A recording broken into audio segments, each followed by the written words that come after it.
updates. Most important, in my opinion, is that Arik Armstead is out.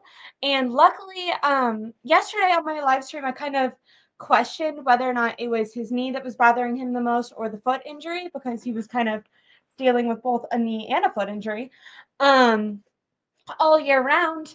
And I was saying that I actually hoped that it was kind of a knee swelling issue because Kyle Shanahan had already said about 2 weeks ago that it wasn't an ACL or an MCL tear in his knee. So I was hoping that it was kind of just swelling since he's such a big guy holding him off. My cat is now staring at the door because I forced him to come and sit on my lap. He was here for 2 seconds and then jumped off my lap and now was just sitting there so confused on why he has to be in my room. Um, anyways, unfortunately for all of us, it is an injury to Arik Armstead's foot that is holding him out, not the swelling in the knee. And it is that same injury that was bothering him last year, the plantar fasciitis. And for me, the reason that that's so concerning is because those injuries linger. It is the same thing he was dealing with last year, and it kept him out for I think 6 games last year, 8 games last year, 6 in a row at least last year. So he's already missed 2 games. This is going to be his third game missed. To be completely honest, if you guys, I'd love to hear your guys' opinion, but I would probably just sit him completely until the playoffs because you want to be completely off of that foot. He's a huge guy and he's gonna be needing to like plant and dig his feet into the ground, activating all of his muscles around his knee. I bet his knee is messed up because of that foot. I would have loved for someone to ask if the knee injury is on the same injury that foot, because it could be like compensating. That's the next joint. If you think about like from your ankle to your knee, the next joint that's going to be taking the brunt of that pressure, if when he's trying to plant, he's trying to kind of like take it easy on that foot, he could be putting more stress on that knee, which if you're like pushed into a guy or maybe not bracing properly and that knee moves in or out, it could cause a strain to that knee. But unfortunately, I mean, I am really glad that a reporter asked because I did bring it up yesterday on my live stream that I would love to know if it was that plantar fasciitis. So I'm really glad that someone asked. Unfortunately, Kyle Shanahan did confirm that it is the plantar fasciitis that is keeping him out. Now, Javon Kinlaw has started in replacement for Arik Armstead, and he will probably continue to be his replacement. He's done fairly well. He got a sack and a half last game. He kind of made a joke on the Arik Armstead podcast that he went on earlier this week, and he said that he should have had 2 full sacks, and that Nick Bosa took away half of his sack, just making a joke. But he's done okay. My main problem is both him and Gibbons really struggle against the run, and the Ravens are the number one rushing offense in the league. So that's definitely going to be problematic. They have to contain Lamar Jackson. Now they are missing, is it Keaton? Yeah, Keaton Mitchell. Is that how you say it? They are missing their main running back, but even when he was healthy, their top rusher was Lamar Jackson. So stopping him is definitely going to be an issue. I do think Kyle Shanahan gave a little bit of insight. He definitely praised Lamar Jackson for his accuracy within the pocket and like his decisiveness. I think it was Chris Forrester as well, or maybe it was Steve Wilkes, kind of said that compared to Jalen Hurts, a reporter asked, I think it was Steve Wilkes, to compare Lamar Jackson's play style to the previous running quarterbacks he had. I personally think that potentially Kyler Murray is maybe a better passer, but I definitely think Lamar Jackson is a better passer than Jalen Hurts. And I know that their strategy against Jalen Hurts was to really corral him and like make him throw down the field. Nick Bosa kind of said that when he was forced to, when Jalen Hurts is forced to not run, that he gets very startled and is prone to making more erratic decisions.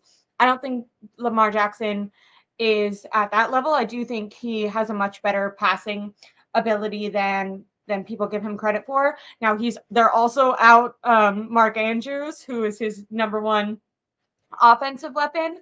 If I was going to do a bet, I would bet that their backup tight end that's been playing fairly well for them in replace of Mark Andrews. I would bet that he goes off. Against Arizona, the 49ers let their backup tight end go off against them. So I do think that he'll get some production. Zay Flowers is their number one running back, but Lamar Jackson seems to have better chemistry with the tight ends. Additionally, for 49ers updates, Javon Jennings is out.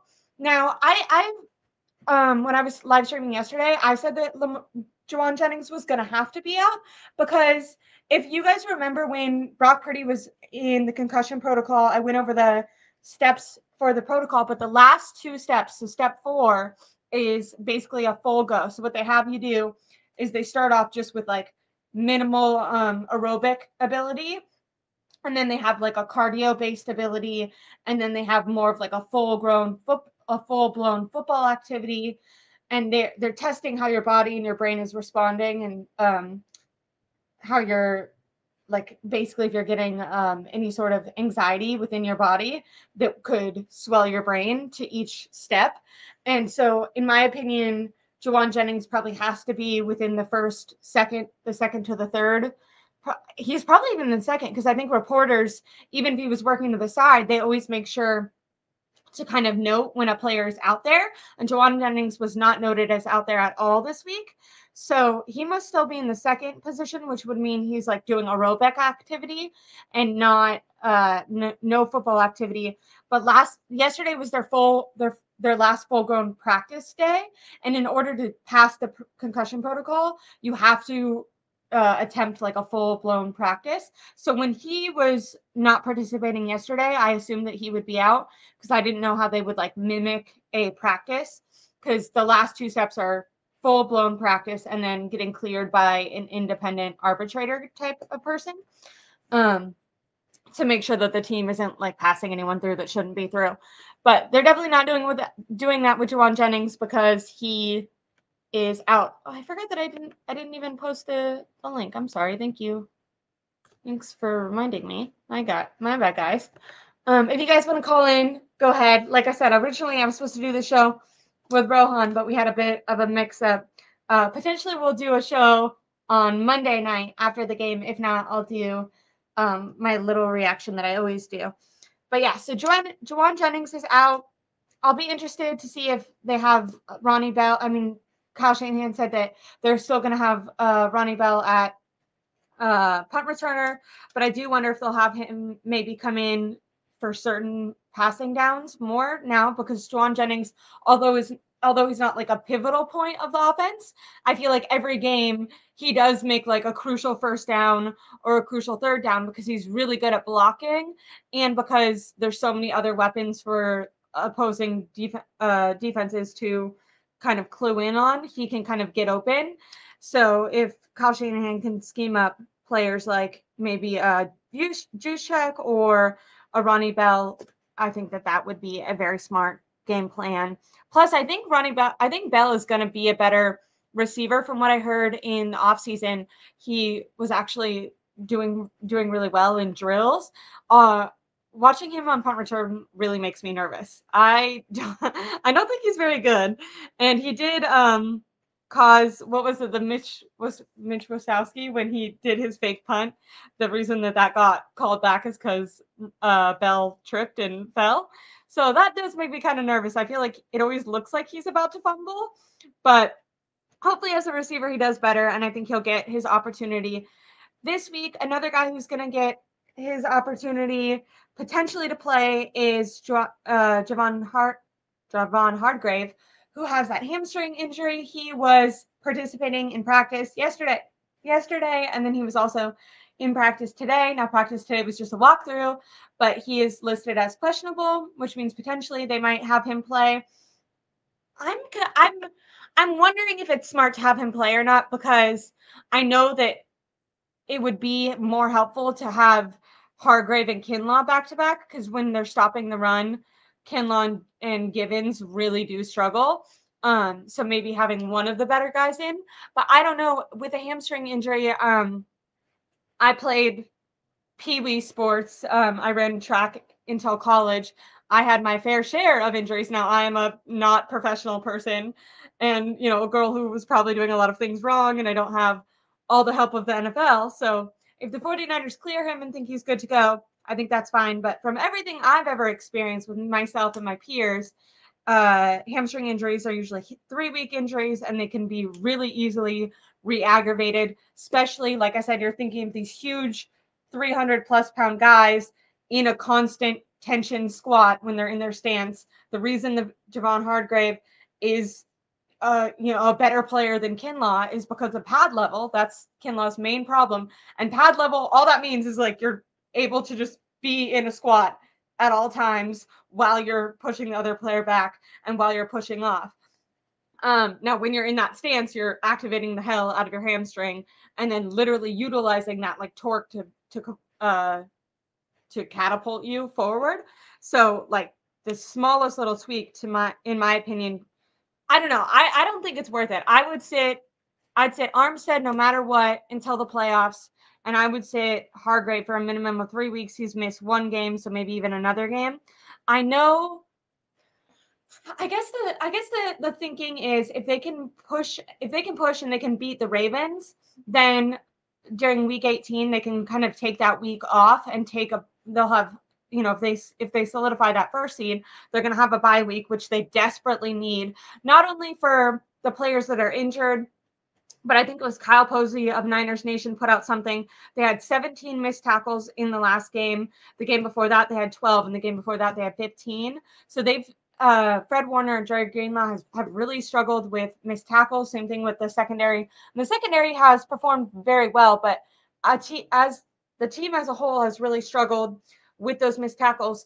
If we go to earlier this year when that was happening, it was before the bye week during that slump. And what were all the players saying? They were saying that they started getting burnt out. They started getting tired.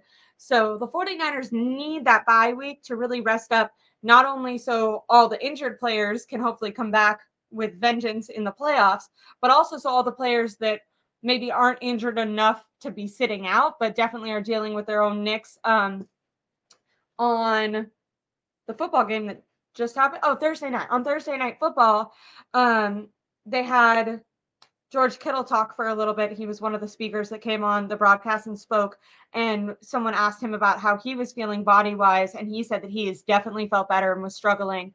I know that he was also someone who talked about needing that bye week earlier on. So I kind of think for these football guys, every like 5 to 8 weeks, it seems like their battery, whether it's just their mental battery or their physical capability, really gets drained, and any sort of rest is really helping them. So I wonder what you guys think. They could kind of think, okay, screw this Ravens game. Let's kind of not screw it, because they're obviously going to try to win, but let's not try to play guys who are so injured that they could potentially tweak something. Because like I said, if Hargrave goes and he tweaks his hamstring even more, then that hamstring injury, instead of being a 3-week injury, could be a 6-week injury. Or even if it's a 3-week injury after this game, that still would affect him into the first game of the playoffs. But if you're already injured and you tweak it even more, it's probably going to get even worse. So it's going to be an even longer injury. If you're thinking, I know Fred Warner on his podcast talked about feeling beat up. Now, he didn't talk about being beat up enough to not play. But if you think about these guys really pushing in this game to try to win, it's like, okay, then you can rest more week 18. But then you kind of have that dilemma of the difference between rust and rest, because I think 1 week of rest, super vital and super important. 2 weeks of rest, that kind of reminds me of the Aaron Rodgers teams. They used to always try to sit a lot of people during week 18. I think Aaron Rodgers always sat. Wasn't Jordan Love's first game was when Aaron Rodgers was still on the Packers, but he was sitting that week 18 game to prepare for the playoffs. Well, I'm sorry, the Packers always suck in the playoffs, so I would not want to borrow a strategy from them. Really quickly, I wanted to read some of the comments. Or actually, let me finish with the updates. Besides Hargrave being questionable, so he could potentially play. I would love to hear your guys' opinions if you guys would push him to play or if it would be smarter to sit him. I'm kind of team sit anyone where you could potentially injure yourself even more this close to the playoffs, I think it's more important to preserve health and sit you than to try to push you to go. I understand that maybe pride-wise for the 49ers, it might feel good to beat the Ravens because it's both teams on top of their conferences, right? And I think everyone kind of can agree, or at least the narrative is that the AFC is way harder than NFC at the moment. I would agree with that. So for the Ravens to be on top, I feel like even though the 49ers for some reason are favored by 5.5 points, which I think they should be favored by like 3. I feel like that would be because isn't that would mean that they were kind of even on a neutral field. Now, the 49ers do have more stars. I think I saw something that the 49ers have 8 Pro Bowl players and the Ravens have 4. And I don't even know, that might be including some injured guys because I think that includes Mark Andrews. But the 49ers do have more talent, so maybe that's why they are favored by 5.5. I don't necessarily agree. I am going to pick the 49ers to win, but I do think it's going to be a really close game. And I think if it was on the Ravens field, I might pick the Ravens to win, which is why I think that the point spread should be 3, because I think you get 3 points for home field. So I don't think the advantage should be that much. But yeah, I would sit Hargrave, but he is questionable, and it does seem like the 49ers are going to play him if he's able, like if it's on the line and he could go. It seems like they might push him to go. I don't know if it's just because morale-wise they want to prove to themselves that they are on the same level as the Ravens, because even though Vegas has them favored, I think the 49ers might be kind of questioning, okay, we beat up on, these top dogs in our own division, but in all the other divisions, they've also beat up on those teams. So are we actually on the same level as the Ravens? I think this game is going to teach us a lot with that. The last injury update that I had is Elijah Mitchell was also limited. He's limited with a knee. I hope he's fine and that he can play, but I hope that Kyle Shanahan doesn't give him any carries over Jordan Mason. I think Jordan Mason has overwhelmingly earned his spot and earned his ability to get carries. In every game that he's been forced to kind of get an opportunity, he has gotten, I think he's averaging, is he still averaging 6 yards a carry? He's either averaging 6 or 5 yards a carry. He's done extremely well with every opportunity. And hasn't been given that many opportunities. It feels like Kyle Shanahan only gives him the ball when Elijah Mitchell is out. And I don't know. At this point, I feel like it's kind of a favorites game with Kyle Shanahan. I think he just really favors Elijah Mitchell. And I really like Elijah Mitchell. I think he did great his rookie year. I think his story is really good. But when you struggle that much with injury and there's someone that good behind you who's younger, I know a lot of people said he struggled with pass protection. You would hope by now in year 2, almost, this season's almost over, so it's going to be year 3 for him in a couple months. You'd hope that the pass protection would be something that people sat down and really taught him by now. And if he's not learning it, then then maybe Kyle Shanahan maybe wouldn't come out and say that, but that would make a lot of sense for why Kyle Shanahan was kind of putting him in the doghouse, because if that's the only thing keeping you from getting the ball, I think it's Deebo Samuel has always said, like, no block, no rock or whatever. We all know the story of Brandon Ayuk got put in the doghouse for not doing his job outside of catching the ball. I think it's the same thing with the running backs, but just instead of catching the ball, it's carrying the ball. If you want to carry the ball, you better be doing good at all of your other assignments as well.